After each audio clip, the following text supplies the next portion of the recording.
Students,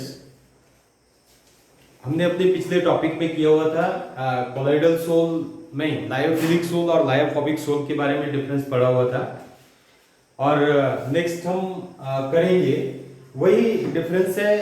colloidal sol मैंने आपको बताए थे, मैं थोड़ा सा रिवाइव कर रहा हूँ कि कोलाइडल पार्टिकल जिनका साइज कितना होता है 1 नैनोमीटर टू 1000 नैनोमीटर के बीच में होता है, उनको वो क्या करते हैं, हेट्रोजीनियस सोल की फॉर्मेशन करते हैं। ठीक है, उसी को क्या बोलेंगे हम, कोलाइडल सोल बोलते हैं।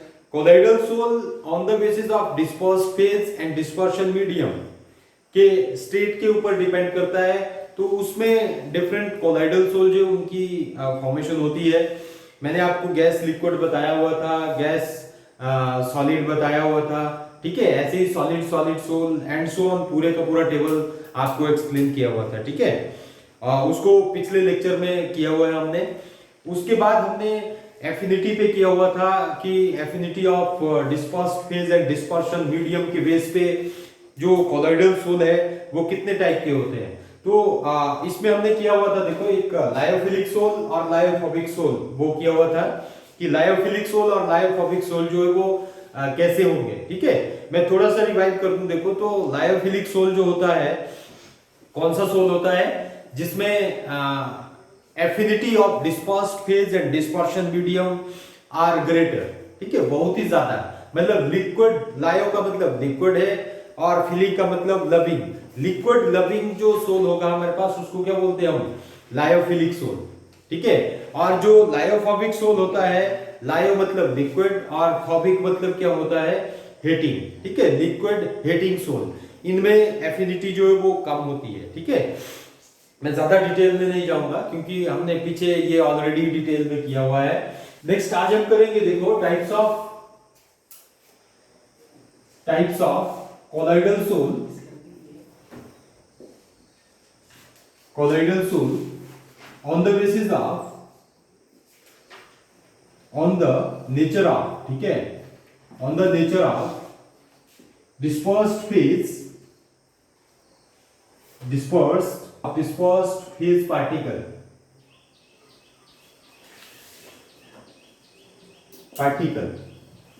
ठीक है, इसके बेस पे हमारे पास देखो कोलाइडल सोल जो है वो कितने टाइप के आते हैं। फर्स्ट हम करेंगे, देखो, मल्टी मॉलिक्यूलर कोलाइड्स।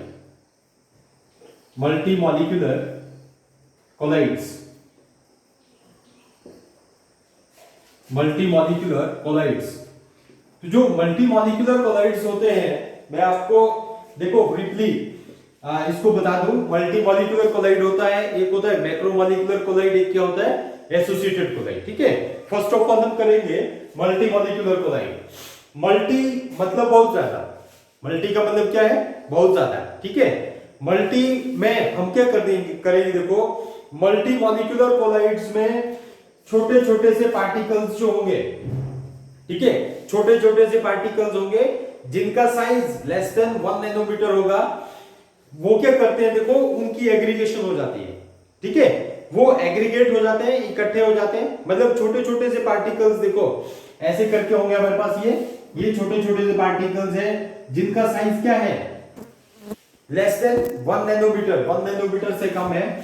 तो ये क्या करते हैं, देखो, ये आपस में मिलते हैं, दे आर एग्रीगेटेड। ठीक है, ये एग्रीगेट होके क्या करते हैं, देखो, एक बड़ा मॉलिक्यूल फॉर्म कर देते हैं जिसका साइज किसके बीच में आ जाता है, 1 नैनोमीटर टू 1000 नैनोमीटर के बीच में आ जाएगा। ठीक है, और एक कोलाइडल सोल जो है उसकी फॉर्मेशन हो जाती है। और उन्हीं हम इन साइज के पार्टिकल से जो सोल बनता है उसको क्या बोलेंगे हम, मल्टी मॉलिक्यूलर कोलाइड्स। लग गया पता, मतलब छोटे छोटे पार्टिकल्स होंगे जिनका साइज क्या होगा, लेस देन 1 नैनोमीटर, बिल्कुल छोटे होंगे, टाइनी पार्टिकल्स हैं। वो एग्रीगेट करते हैं, आपस में जुड़ते हैं, जुड़ने के बाद वो क्या करते हैं, देखो, एक बड़ा मॉलिक्यूल फॉर्म करते हैं जिसका साइज किसके बीच में आ जाएगा, कोलाइडल पार्टिकल्स के बीच में आ जाता है, 1 नैनोमीटर टू 1000 नैनोमीटर के बीच में आ जाता है। ठीक है, तो एक जो बड़ा साइज का पार्टिकल्स बनेगा, इस पार्टिकल्स जो सोल बनेगा वो क्या बोलेंगे हम, मल्टी मॉलिक्यूलर कोलाइड्स। ओके, तो इसके बाद देखो, इसमें आपने लिखना क्या है, देखो, this of soul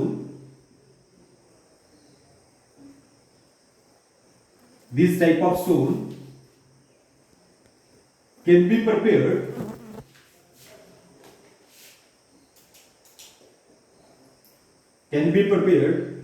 by the aggregation of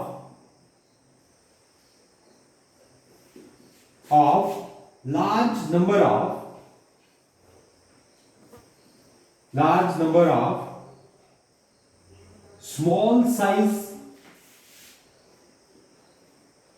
particles having diameter less than 1 nanometer, okay. मतलब aggregation of large number of small particles जो है एग्रीगेट होते हैं having diameter less than 1 nanometer, ठीक है। तो इनका जो मॉलिक्यूलर मास होता है वो भी क्या होगा, उतना ज्यादा हाई नहीं होता है। तो ऐसे जो हमारे पास सोल बनेंगे वो उनको क्या बोलेंगे हम, मल्टी मॉलिक्यूलर कोलाइड्स जो ये आ जाते हैं। in these atoms or molecules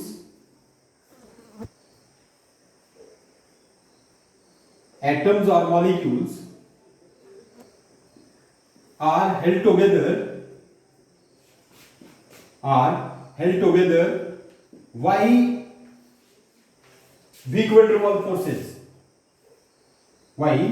weak van der Waal forces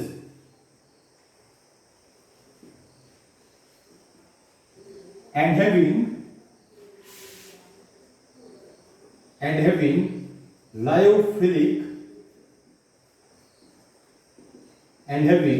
lyophilic nature। कौन से नेचर में होते हैं ये, लायोफिलिक नेचर में होते हैं, ठीक है। एंड हैविंग लायोफिलिक नेचर, तो ये क्या आ जाते हैं हमारे पास, मल्टी मॉलिक्यूलर कोलाइड्स में आ जाते हैं, ठीक है। नेक्स्ट देखो दूसरा एग्जांपल्स है मैक्रोमॉलिक्यूलर कोलाइड। क्या जाता है, मैक्रोमॉलिक्यूलर कोलाइड्स। अब मैक्रो का मतलब क्या है, बड़ा मॉलिक्यूल। मैक्रो का मतलब क्या होता है, बड़ा मॉलिक्यूल है। मतलब इसमें जो मॉलिक्यूल साइज होता है वो ऑलरेडी ही प्रॉपरली क्या होगा, कोलाइडल पार्टिकल्स के बीच में होता है 1 नैनोमीटर टू 1000 नैनोमीटर, ठीक है। मैक्रो मतलब क्या हुआ, बड़ा मॉलिक्यूल। मल्टी मतलब बहुत ज्यादा मॉलिक्यूल्स होते हैं, छोटे छोटे जो मॉलिक्यूल्स। तो यहाँ पे मैक्रो क्या है, जो मॉलिक्यूल्स का साइज होता है वो बड़ा होगा और वो direct shaking with suitable liquid या सुटेबल मीडियम में यदि हम इन मॉलिक्यूल्स को डाल देते हैं तो डायरेक्टली सोल्स की फॉर्मेशन हो जाती है, ठीक है। तो ये जो हमारे पास मैक्रोमॉलिक्यूल्स कोलाइड होते हैं, these are the higher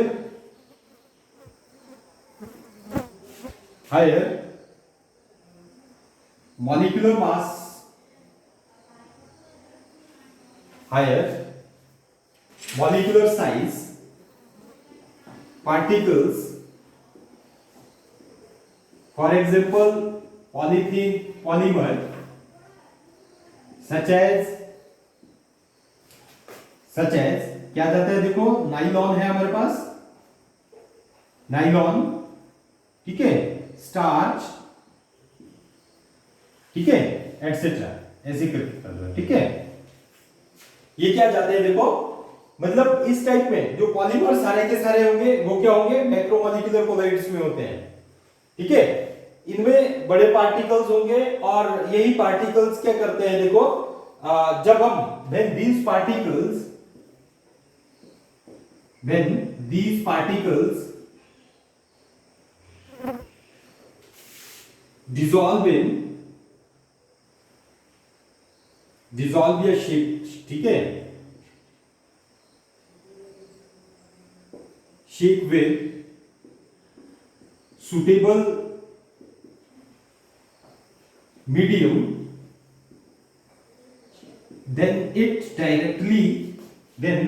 they directly form colloidal sol, colloidal sol, ठीक है, and there molecules are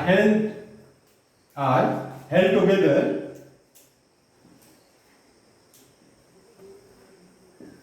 by weak van der Waals forces. इसमें भी weak van der Waals forces ही होती है, weak van der Waals forces and having कौन सा nature होता है इनका, and having lyophobic nature, lyophobic character, ठीक है, मतलब ये इनका नेचर जो होगा वो क्या होगा, लायोफोबिक करेक्टर का होता है, ठीक है। इनमें भी weak van der Waals forces होती है, लॉन्ग चेन होती है, लॉन्ग चेन ऑफ मॉलिक्यूल्स, ठीक है। यहाँ पे आप लिख सकते हैं and there long chain of molecules, ठीक है, यहां जैसे लिख सकते हैं and there long chain, and there, यहां जैसे लिख सकते हैं आप and there long chain of molecules are held together by weak van der Waals forces having lyophobic character, ठीक है। तो ये क्या आ जाते हैं हमारे पास, मैक्रोमोलिक्यूलर कोलाइड, मतलब बड़ा मॉलिक्यूल होगा जिसका ऑलरेडी ही साइज किसके बीच में होगा, कोलाइडल पार्टिकल्स में होता है, और हम डायरेक्टली जब हम उसको डिसॉल्व कर देते हैं तो वो कोलाइडल सोल की फॉर्मेशन कर देता है, ओके। मल्टीमॉलिक्यूलर कोलाइड में मैंने आपको बोला कि छोटे छोटे पार्टिकल्स होते हैं वो एग्रीगेट होके बड़ा मॉलिक्यूल फॉर्म कर देते हैं जिसका साइज किसके बीच में आ जाता है, 1 नैनोमीटर टू 1000 नैनोमीटर के बीच में आ जाता है। तो ये मल्टीमॉलिक्यूलर और मैक्रोमॉलिक्यूलर कोलाइड है। जो थर्ड इसका ही टाइप है हमारे पास, देखो एसोसिएटेड कोलाइड, ठीक है। थर्ड क्या आ जाती है हमारे पास, एसोसिएटेड कोलाइड जो ये आ जाता है, थर्ड में आ जाता है, देखो हमारे पास एसोसिएटेड कोलाइड।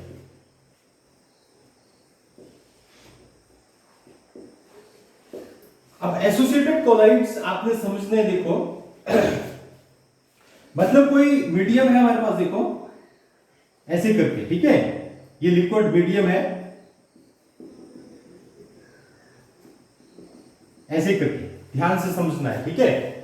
कोई मीडियम है हमारे पास, ये मतलब डिस्पर्शन मीडियम, ठीक है, ये आ जाता है हमारे पास डिस्पर्शन मीडियम।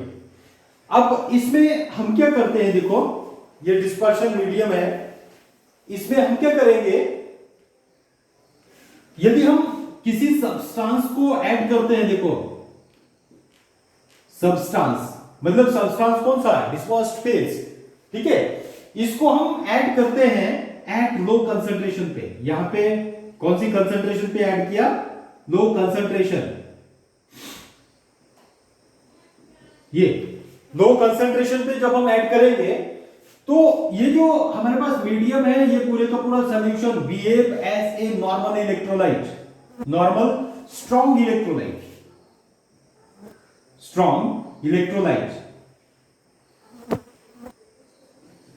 मतलब when we add a substance at low concentration in a medium then it acts as a normal strong electrolyte। क्या एक्ट करता है, देखो नॉर्मल स्ट्रॉन्ग इलेक्ट्रोलाइट जो है ये एक्ट करता है। व्हाट एट हाई कंसंट्रेशन पे, यदि हम इसकी कंसंट्रेशन क्या कर देते हैं, देखो हाई कर देते हैं, कंसंट्रेशन क्या कर दी, हाई कर दी हमने, बड़ी ज्यादा कंसंट्रेशन बढ़ा दी इस सॉल्यूशन की। तो कंसंट्रेशन के सॉल्यूशन बढ़ाने में क्या होता है हमारे पास कि there is a formation of colloidal particles. किसकी फॉर्मेशन हो जाती है, मतलब देखो लो कंसंट्रेशन पे क्या हुआ, ये मीडियम जो है वो पूरे का पूरा नॉर्मल स्ट्रॉन्ग इलेक्ट्रोलाइट काम करने लगा। व्हाट एट हाई कंसंट्रेशन पे क्या होता है कि जब हम कंसंट्रेशन सब्सटेंस की डिस्पर्स्ड फेज की हम ज्यादा कर देते हैं मीडियम में, तो there is a formation of colloidal particles due to the aggregation of particles, ठीक है, due to the aggregation of small particles, aggregation हो जाती है इसमें एट हाई कंसंट्रेशन पे। और उन्हीं एग्रीगेटेड पार्टिकल्स को हम क्या बोलते हैं, उन्हीं एग्रीगेटेड पार्टिकल्स को हम क्या बोलते हैं, देखो माइसेल्स। क्या बोलेंगे, माइसेल्स या मिसेल्स, जो भी बोलना है आपने, माइसेल्स बोल देते हैं, ठीक है। तो एग्रीगेटेड पार्टिकल जो बने, ठीक है, और जो कोलाइड्स बना, उसी पूरे सिस्टम को, उसी कोलाइड को क्या बोलते हैं हम, एसोसिएटेड कोलाइड, ठीक है। एक और बार में देखो आपको, चलिए इसको लिख लो, है ना, इसको पूरा पैराग्राफ लिखते हैं। देखो, when a substance added in medium at low concentration,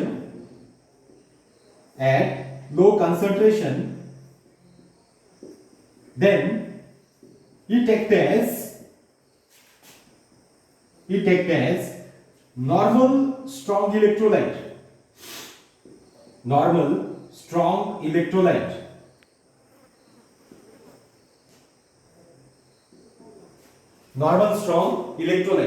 but at high concentration,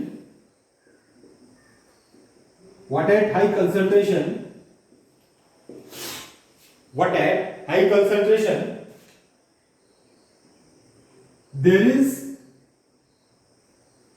is a formation of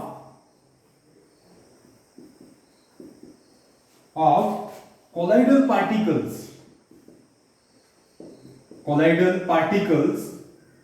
due to the aggregation of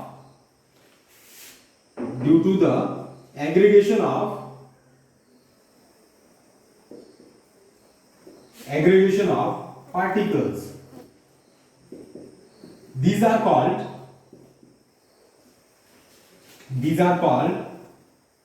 associated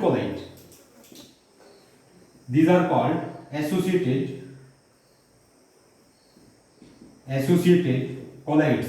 क्या बोलते हैं हम इनको? एसोसिएटेड कोलाइड बोलेंगे, ठीक है। एंड एग्रीगेटेड पार्टिकल्स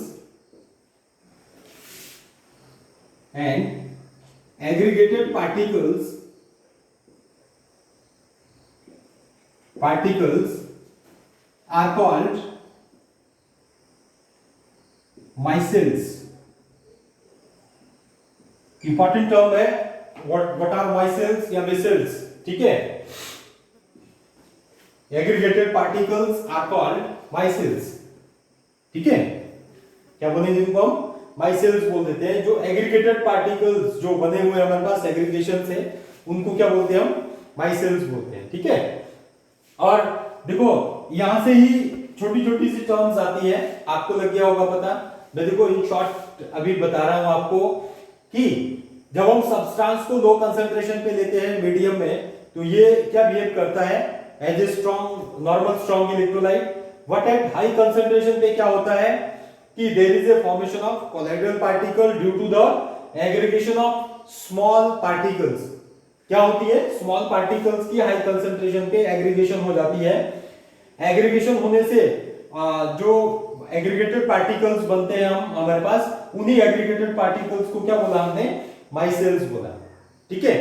अब ऐसा नहीं है कि ये माइसेल्स की फॉर्मेशन जो है वो नॉर्मल टेम्परेचर पे ही हो जाती है या नॉर्मल कंसंट्रेशन पे ही हो जाती है, ठीक है। मैंने देखो एट हाई कंसंट्रेशन पे हुआ ना, ठीक है। यहां से आपको दो इंपॉर्टेंट टर्म्स आती है, देखो एक आता है क्राफ्ट टेम्परेचर, ठीक है, और एक क्या आती है? CMC, क्रिटिकल मेसेलाइजेशन कंसंट्रेशन, ठीक है। तो जो क्राफ्ट टेम्परेचर कौन सा है? देखो एक ऐसा temperature above which micelles are formed, जिनके ऊपर क्या मतलब ऐसा टेम्परेचर जिसके ऊपर क्या बनने लगते हैं? देखो माइसेल्स की फॉर्मेशन होने लगती है, उसको क्या बोलेंगे हम? Craft temperature. और क्रिटिकल मेसेलाइजेशन कंसंट्रेशन क्या होती है? It is the concentration above which micelles are formed, ठीक है। ये कंसंट्रेशन है, ठीक है। तो आपने देखो यहाँ पे मैं आपको एग्जांपल भी देता हूं, देखो क्राफ्ट टेम्परेचर, या इसमें पैराग्राफ में लिखना है तो पैराग्राफ में लिख सकते हैं यहां पर डायरेक्टली, ठीक है। The temperature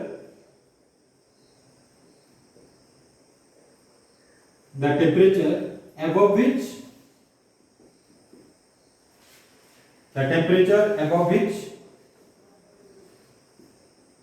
micelles are formed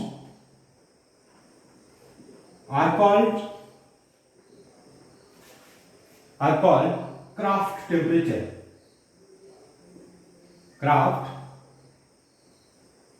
temperature, क्या बोलेंगे इसको हम? क्राफ्ट टेम्परेचर बोल देते हैं, ठीक है। एंड इसको अंडरलाइन करो, क्राफ्ट टेम्परेचर को।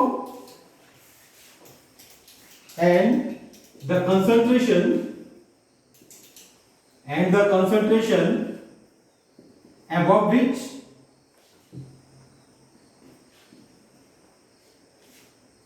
above which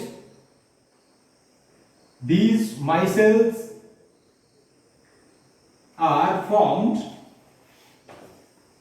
are called CMC,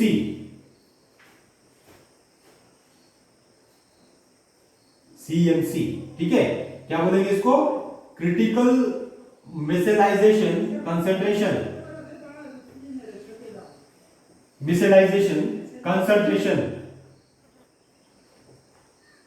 ठीक है।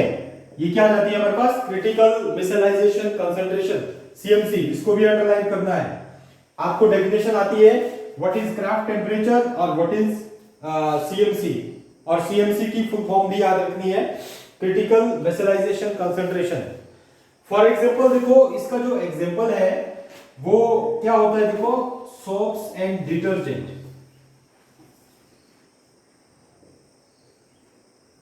अब देखो, सोप्स एंड डिटर्जेंट जो होते हैं हमारे पास, देखो इसमें क्या बनती है? इसमें माइसेल्स की फॉर्मेशन होती है, एग्रीगेटेड पार्टिकल्स जो है वो बनते हैं। मैं आपको इसका ही एग्जांपल देके बताता हूं, देखो कैसे माइसेल्स की फॉर्मेशन होती है। आपने 10th में भी पढ़ा है क्लींजिंग एक्शन ऑफ सोप, पढ़ा है ना? 10th में पढ़ते हैं आप, देखो cleansing action of soap, soap का क्लींजिंग एक्शन क्या होता है। अब देखो, साबुन जो झाग बनाता है ना, देखो गर्म पानी होगा तो इजीली किसकी फॉर्मेशन हो जाती है? झाग जो है वो इजीली बन जाती है, ठीक है। तो वैसे ही एक गर्म पानी मतलब क्या है? टेम्परेचर राइज अप हुआ एक क्रिटिकल टेम्परेचर के अबव, उस क्रिटिकल टेम्परेचर पे क्या हुआ? माइसेल्स की फॉर्मेशन होने लगी, है ना। कभी लेते हैं ना आप, ठंडा पानी लेते हैं, साबुन से यदि ठंडे पानी में उतना जल्दी जो है वो झाग नहीं बनेगा, ठीक है। यदि गर्म पानी होता है देखो तो इजीली माइसेल्स की फॉर्मेशन हो जाती है, ठीक है।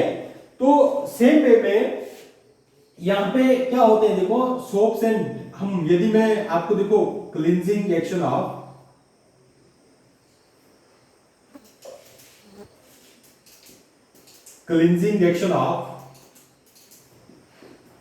सोप, ठीक है, इसमें मैं आपको बताऊंगा, देखो एग्रीगेटेड पार्टिकल्स जो वो कैसे बनते हैं हमारे पास, ठीक है। जो एग्रीगेटेड पार्टिकल्स बनेंगे वो कैसे बनेंगे। तो जो नेक्स्ट इसका एग्जांपल है, देखो एसोसिएटेड कोलाइड का cleansing action of soap. Soap में मैं आपको अभी बताऊंगा, देखो कि एग्रीगेटेड पार्टिकल्स जो वो कैसे बनते हैं, ठीक है। तो जो सोप होती है हमारे पास, देखो it is the sodium stearate ion. इसमें क्या होते हैं हमारे पास? सोडियम स्टीरेट, मतलब लॉन्ग चेन ऑफ कार्बन होती है C17H35 COO Na, ठीक है, ऐसे करके होता है हमारे पास, ठीक है। इस चीज को क्या बोलते हैं, देखो हम सोडियम स्टीरेट, जो है ये आ जाता है हमारा, ठीक है। अब सोडियम स्टीरेट में क्या होती है? लॉन्ग चेन ऑफ कार्बन, मतलब दो एंड होते हैं इसके, ठीक है। ये नेगेटिव पार्ट है, ये क्या है हमारे पास? पॉजिटिव पार्ट है। ये नेगेटिव और ये क्या आ जाता है? Positive part, Na positive. अब हम देखो C17H35, मतलब जो डिटर्जेंट वगैरह में होता है हमारे पास सोडियम स्टीरेट, ये होता है सोडियम का सॉल्ट है, ये स्टीरेट आयन, ठीक है। अब हम इसको बोलेंगे, ये तो देखो ये this is the sodium ion, और ये क्या होता है हमारे पास? स्टीरेट आयन होता है। ध्यान से देखना आपने। और यहां से ये इसको हम कैसे रिप्रेजेंट करेंगे, देखो ये long chain of carbon chain है, और यहां पे ये कार्बन आ जाएगा और ये COO नेगेटिव, ठीक है। ये क्या होती है, देखो हमारे पास ये टेल है, और इसको क्या बोल देते हैं, देखो हम हेड, ठीक है। क्या आ जाता है? ये एक क्या आ जाएगा हमारे पास, देखो ये टेल आ जाता है, ये इस टेल को क्या बोलेंगे, देखो हम, ये टेल है और ये क्या आ जाता है? हेड, ठीक है। जो टेल आता है ये पार्ट कौन सा है, ये जो लिए ना हमने, देखो these are the carbon atom, ठीक है, C17 है ना, 17 नहीं लिए हमने, 17 कार्बन एटम होते हैं और हाइड्रोजन भी है, ये हाइड्रोकार्बन चेन है हमारे पास, क्या आती है hydro, this is the hydrocarbon chain, और ये CO negative, this is the polar part, और ये क्या होता है हमारे पास, देखो नॉन पोलर, ये नॉन पोलर है, ये पार्ट नॉन पोलर है, और ये पार्ट जो है कौन सा है, पोलर पार्ट जो ही आ जाता है, ठीक है। अब यहाँ पे हमारे पास देखो ये नॉन पोलर है, नॉन पोलर पार्ट कौन सा है हमारे पास, हाइड्रोकार्बन पार्ट, और इसको हम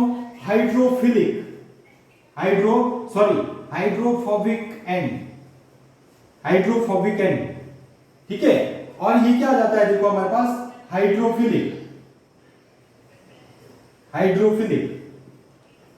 मतलब ये एंड जो है, ये वाला एंड जो होता है, ये हाइड्रोफिलिक, फिलिक मतलब अट्रैक्टिव, और ये हाइड्रोफोबिक मतलब हेटिंग, हाइड्रो मतलब वाटर, ठीक है, हाइड्रो का मतलब क्या है, वाटर ये हेटिंग है, और ये क्या है, वाटर लविंग है।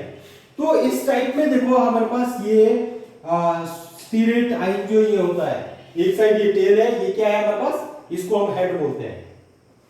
अब जब हम स्टीरेट आइन को, मतलब स्टीरेट आइन को देखो पानी में डाल दिया हमने, ये ऐसे करके, ठीक है, सर्फ एक्सेल को हम क्या करेंगे, देखो जो डिटर्जेंट है उसको हम इसमें पानी में डाल देंगे लो कंसंट्रेशन में, तो लो कंसंट्रेशन में क्या होता है कि हमारे पास देखो ये आइंस जो बनते हैं COO नेगेटिव, और ये एंड जो है ऐसे करके आ जाता है, ठीक है, ये COO नेगेटिव, और ये एंड जो है ऐसे करके आ जाएंगे, मतलब ये O है, COO नेगेटिव है, और ये एंड जो आ जाते हैं हमारे पास देखो ऐसे करके, ये ऐसे, ठीक है, एक ये, और ये एक अलाइनमेंट में आ जाएंगे, ये ऐसे करके, ये ऑक्सीजन कार्बन में, और ये ऐसे करके हमारे पास ये, ठीक है, एक अलाइनमेंट में, मतलब ये पार्ट जो है वो सरफेस पे है, और ये नीचे आ गया, ये ऐसे करके, ठीक है।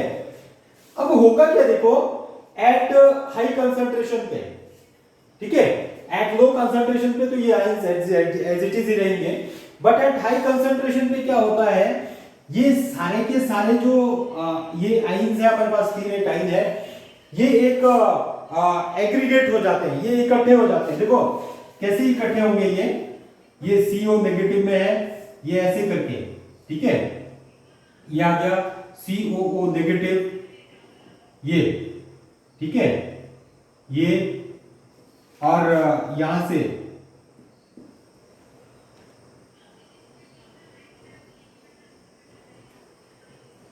ऐसे करके क्या आ जाते हैं हमारे पास, देखो दीज आर द स्टीरेट आइन,